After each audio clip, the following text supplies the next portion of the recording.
Hi, everyone. I'm here today with Shannon Todd Olson from IBM. Shannon, thank you so much for joining us. Thank you so much for having me, Emily. It's great to see you again. You too. If you could just share your role and a little bit about the company and a little bit of background on yourself, that would be wonderful. I'm a senior partner in IBM and currently working as a lead client partner in our terms at a major grocery retailer. So, full time with them, working and focused on their business end to end from everything from strategy, people, process, and technology. So, that IBM consulting arm really touches all of that, right? And starts often at strategy and how we're getting to strategy before we ever get to tech that so many people think of us about, right? And within that IBM frame, we have a big, huge, technology part of the business. I sit in IBM Consulting, and then we also have a whole research part of the business. We'll leverage all of that, right, from my IBM Consulting frame, as well as numerous strategic partners and other people who come into play. And maybe the final thing just is coming back to grocery right now. And I'm super excited and was glad to be at Grocery Tech with you guys and was thrilled to be at the event and just hearing the latest with what's going on in the industry.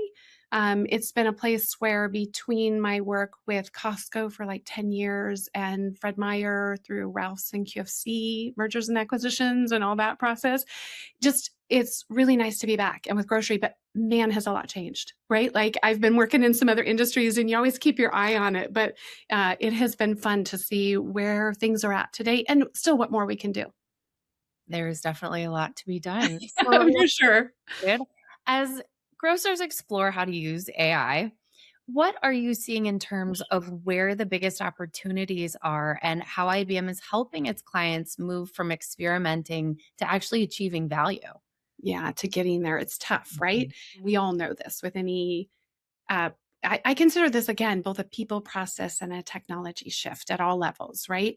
So let me frame it in two different ways. First, I think there's a massive opportunity with AI to change your workflow, right? So a lot of people go, wait, I thought we were talking AI, but we are talking workflow first. I think we've seen enough of that, right, in the media and around now that people are starting to wrap their heads around the workflow needs to change and the people need to change, right? And skills, knowledge shift, not just for the people who are developing, right? Again, like people who are managing in those environments need to shift and change. And one of the examples that we're doing both with clients and inside IBM is HR. And I say it because it's with human resources, it's something I think we can all relate to in a job we do where we have functions we need to do.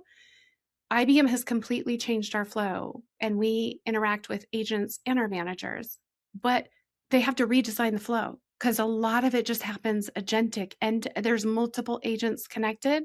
So even the way you enter that flow might not be with your manager, it might be with you now or vice versa, right? And where those touch points are. So that's kind of, if that helps, that's what I mean on that workflow shift for people to step back and go, how can I not just push AI on this?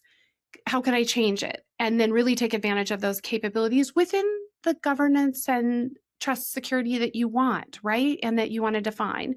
And then those humans, right? So that's, I do consider that like one of the biggest opportunities. Now, grocers are probably going, I know that, Shannon. Thank you. So, what they really care about is retail media. We do see being big, that gap. And at Consumer Goods Forum, they were talking about having a common currency between CPGs and retailers.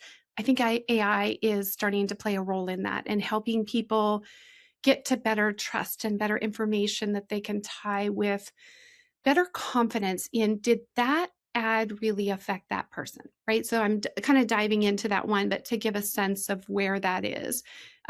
Supply chain for sure, especially DCs, inbound, outbound, but picking like some of our simple things on the on the floors is those things clearly associates, training, education, knowledge at their fingertips, but also workflow in the store every day.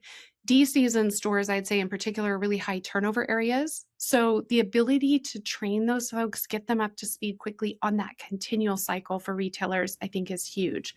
And then I could go on. Personalization, AI is huge at, right? So building that personalized, everybody's been talking about it, right? More unique individual one-on-one.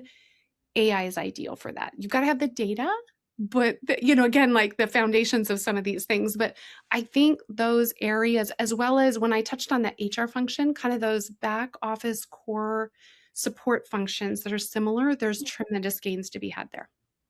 Let's dive a little deeper into that change Yeah. management and how associates are affected. How Yeah. are you helping retailers rethink the role of their workforce? And what trends are you seeing in how technology can support store associates and improve day to day operations? Yeah, it's a good one. And it's tough. You're right. Right. And people are, let's be honest, people are nervous. Not only are they taking on AI and a whole bunch of new skills, and maybe their workflow's changing. Like, think about what we're doing to these humans, right? The way I do my work is changing. The technology is new, and I have to learn new skills. And I'm worried about my job. So I think all of those come into change management, right? And so I do feel like on several fronts, IBM's doing huge things to help here. And we're truly engaging with organizations to help them transform enablement to skills to the actual technology that people are using from 10,000 to 100,000 plus employees, right? The really good thing in IBM is that we did it to ourselves. So I love our Jim Kavanaugh in our organization, who challenges us always to do things for ourselves first before we do it for other clients. So we have a lot of employees, and we have transformed. As you can, if you hear Arvind and Krishna talk about our story, we've transformed massively. And that was a huge change management that IBM had to work with even me on, right? And help me get comfortable with where we were shifting. Because again, it isn't just our people out there doing developers, it's everybody top to bottom. So, one, we've taken that, but also then multiple clients who are working with at that same scale, right? On how do you put a change management program in place? How do you use AI to enable people to use AI? Right? Like, I remind people sometimes that it's a good tool to help us get to the tool, right? And so that those types of transformations have been really exciting. A partnership with Pearson on education at different levels, lots of things. We always look for strategic partners who might be doing something unique or better, and can we also bring that to the client? So it's huge success there, and showing with some key clients with major associate mobility app changes. So I think those associates in the store I've seen be the biggest focus, right, so far. And then just kind of overall education programs that we've been able to help roll out on a company. And then I touch on one last point there when I talked about in job security and people feeling comfortable. IBM's been on this transformation for a couple years, and I think we're also able to help customers see that it is a shift of work, not necessarily disappearing, just like the Industrial Revolution, is what I tell clients, right? I'm like, so we need to help people understand the reality and where they need to go. But those major programmatic enablement programs can help them do that and help them see that path too, and get to a positive focus versus just a nervousness and sitting in their office, with that stress instead of feeling engaged and ready to go to that next level. Sure. So, as customer expectations continue to rise across not just grocery, but all industries everywhere, what examples do you think offer valuable lessons for how food retailers can create more engaging and personalized experiences, which are Yeah. just so important today? What we're doing with fan experience at IBM, like the US Open, Masters, is game changing in terms of making that an incredible experience. And I think I don't think I know from our cases, AI now allows us to make that more financially viable for grocers. So I think grocers also need to, there's going to be a mental shift for them as they look at other industries, because I believe truly, I've heard from so many executives, I can't do that. That's banking. They make way more profit than I do. This would be the same. The US Open, I can never have an app like that because I don't have that much money. Now, is it going to be 100% there? Probably not, right? To fit into those margins. But I do believe if you use what's happening on code development, on requirements gathering, on everything, and apply AI there, you can actually achieve that in grocery now. And think about that, to have like a US Open fan kind of engagement when you go to your app to do your grocery shopping, right? So those are, I think, powerful messages. Equally, I think in supply chain would just be another one that I would highlight. There's many, you can probably tell on my theme that I think this is a moment to open the aperture and look back at industries in a different way.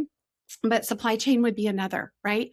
Inbound, outbound logistics forecasting. I was talking with somebody the other day about putting the new glasses on. I won't brand them, but AI infused glasses. Let me put it that way.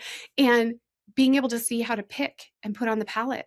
And so you pack that pallet just right. Again, high turnover, lots of new people. Those things I think are now possible. Whereas, there were days where I think people would have been like, that's for like some high-end manufacturing, right? That's manufacturing IT devices for a lot of money, not grocery. It's opening up an exciting new world. And I just think if I give one message to grocers, it's to step back and not default into those common assumptions that you can't do things. You still need to be practical. You still need to get to business value, and you still need to operate in your profit margin business. But the tools, I think, need to change the way we think about it, if that makes sense. Yeah, I love that. And finally, Shannon, I'm hoping you can just give us 3 quick takeaways that you think grocers need to know right now. Yeah, absolutely, Emily. So first one, human leadership is important, right? That's what's going to lead this. It's not a technology-led piece. So everybody, not just the CIO and all of their office, every leader in the company needs to be engaged. So that's a big one. On kind of a pendulum that can swing, ROI over here and value that you need to every employee having this, right? And having this in their fingertips and knowing and using it and getting the benefits of that. We kind of started over here, swung hard to ROI.